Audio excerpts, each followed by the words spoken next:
The house was older than anything I had ever lived in before. Built in 1904, according to the listing. 2 stories, narrow and tall, with storm-beaten siding and windows that didn't close quite flush, perched on a quiet rural stretch of Willow Ridge Road, just outside of Lancaster, Pennsylvania. The area was known for farmland, old mills, restored barns, and houses whose foundations were poured long before highways carved the landscape. My family had wanted something with history, something sturdy, something meant to last. An old house seemed romantic in theory. In practice, it carried its history like a shadow. The very first night, I felt something shift in the air the moment we stepped over the threshold. Not cold, not warm, not oppressive, just wrong. A subtle heaviness that pressed on the back of my ribs. My family brushed past me with boxes in their arms, buzzing with the excitement of new beginnings. I lingered in the foyer, listening to the house breathe. The floors creaked under my shoes, reacting to the weight of a new presence. The staircase ahead of me leaned slightly to the left, swollen from humidity and time. The faded wallpaper carried faint patterns of vines, only visible when the soft light from the porch spilled across it. A century of footsteps had worn a path into the wooden boards. The house didn't feel empty. It felt paused.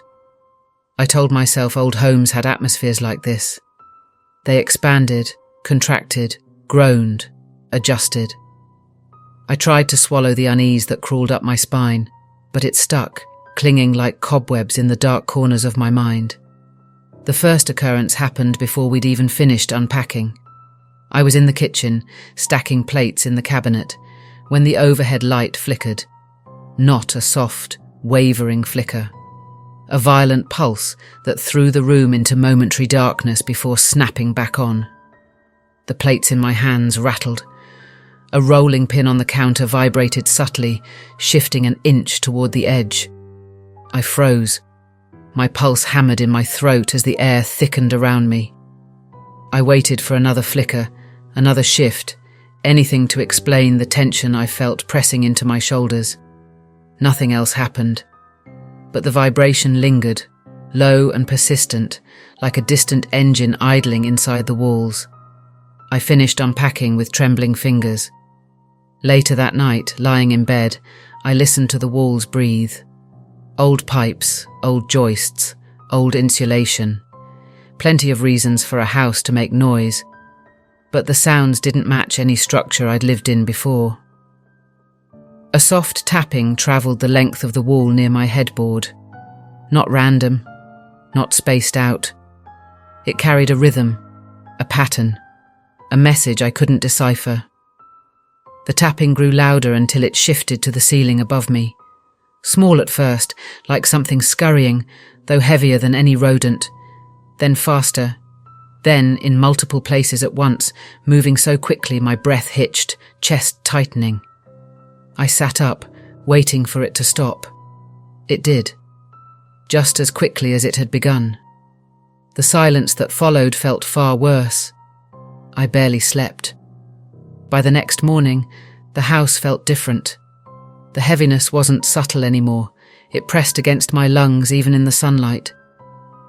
My family moved around the kitchen downstairs, footsteps echoing in uneven patterns across the old flooring. I walked into the hallway to join them, but something caught my eye before I reached the stairs. The attic door, an old wooden panel in the hallway ceiling, sat slightly open. Not enough to see inside, just enough to show a thin seam of darkness. We'd never opened it. I stared at it for several seconds. The house seemed to hum around me, as though waiting for my next move. The door didn't creak. It didn't widen. It just hung there, cracked open like an invitation. I stepped back and forced myself not to look at it again. The rest of the day passed in a haze of cleaning and arranging furniture. But the house remained alive beneath the surface. Every time I paused, I heard something move somewhere.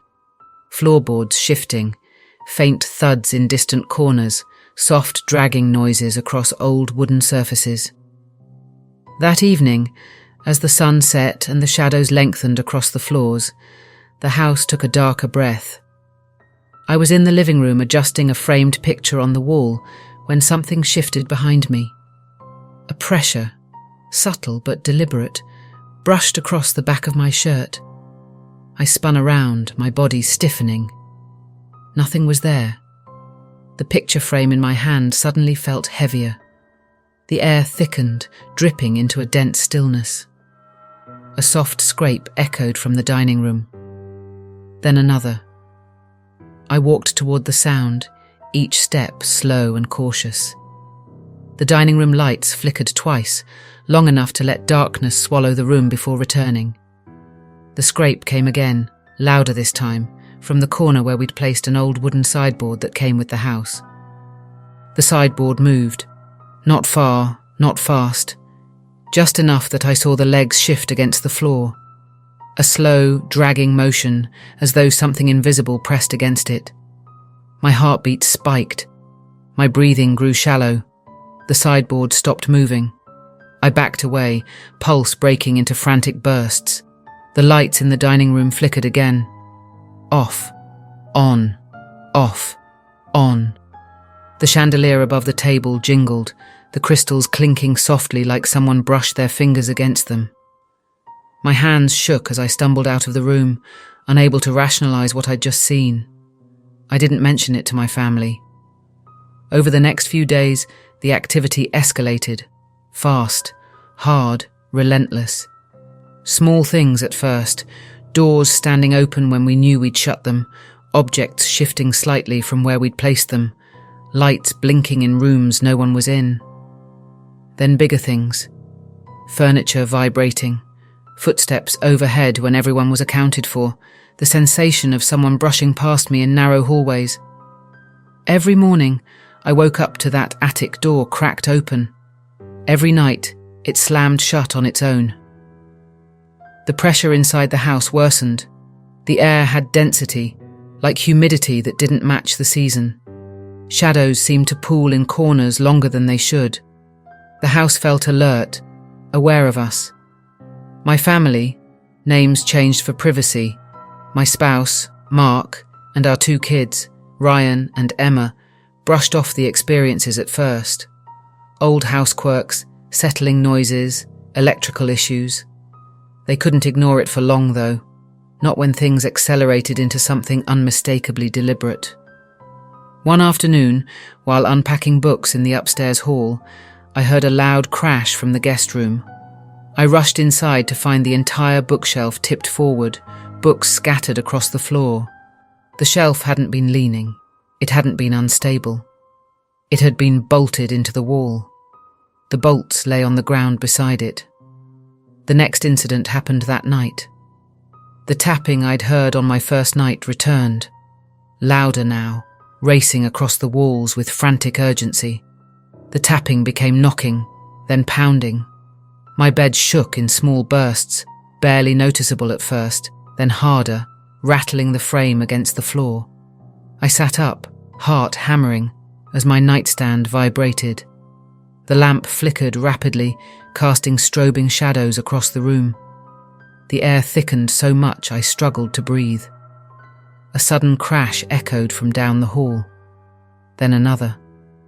I stepped into the hallway, legs trembling. The attic door hung fully open now, darkness spilling into the hall like ink. The air beneath it pulsed with cold pressure. The pounding from inside the walls intensified, left side, right side, above, below, like something racing in circles around the structure. The old floorboards flexed beneath my feet, groaning under invisible weight. A picture frame flew off the wall. Flew, not fell. It shot across the hallway, smashing into the opposite wall with a violent crack. I stumbled back, nearly slipping. My breath shook uncontrollably. The hallway light flickered. Then the bathroom door slammed shut. Then the kids' bedroom door. Then my bedroom door. The sounds echoed through my skull. The house vibrated around me, the walls thrumming with pressure and movement. Something passed behind me or through me, I couldn't tell. A cold burst of air hit my spine. I backed into the far wall, palms flat against peeling wallpaper. The attic door slammed shut so hard, dust rained down from the ceiling. Everything went still again. I slid down the wall, chest heaving, my hands trembling uncontrollably. I stayed there until the weight in the air finally thinned enough for me to stand. The next morning, the entire family admitted something was off. No one said exactly what they'd experienced, but their pale faces said enough. The following week became a blur of escalating events. The kitchen cabinets burst open with such force one morning that the hinges bent. Glasses flew off shelves, shattering on the counter. A heavy ceramic bowl slid across the island and crashed into the floor. One night, the living room couch shook, vibrating in place like something beneath it struggled to rise. On multiple occasions, footsteps sprinted across the upstairs hallway when everyone was downstairs. One afternoon, the basement door vibrated violently on its hinges, shaking in a rapid rhythm that didn't match any natural vibration pattern. When I pressed my hand to the door, something hit the other side, hard enough to jolt my arm. The attic door continued its bizarre ritual, open every morning, closed every night, regardless of what we did. But the moment that broke me happened in broad daylight. I was standing in the second-floor hallway folding laundry when a low, deep vibration rolled through the floorboards. The walls trembled subtly. I felt the air compress again, pushing against my chest. The vibration intensified. The attic door swung open, not slowly but violently, slamming into the ceiling so hard it sent a burst of dust downward. A sudden rush of cold air poured out. The lights flickered. A shadow, something darker than the darkness of the attic, shifted just beyond the edge of the opening. Not a figure, not a shape, just movement where there shouldn't be any. Every instinct in my body screamed to run. The hallway temperature dropped so suddenly that my breath fogged in front of me. The cold pressed into my skin like icy hands. Behind me, every door in the hallway snapped shut, one after another in quick, violent bursts. I staggered backward, laundry falling from my hands. The attic ladder, which had been tucked up, unfolded halfway on its own before jerking to a stop. I bolted down the stairs. By the time I reached the bottom, the house went silent again. Thick silence. Heavy. Expectant. I stood in the foyer, shaking, lungs burning. We should have left that day. We should have packed a single bag each and checked into a hotel. But denial is powerful, and moving is exhausting. And the idea of abandoning the house we'd saved years for felt impossible. We told ourselves we'd call inspectors, electricians, contractors, anyone who could piece together an explanation that didn't require confronting the idea that something unseen shared the house with us. No explanation came.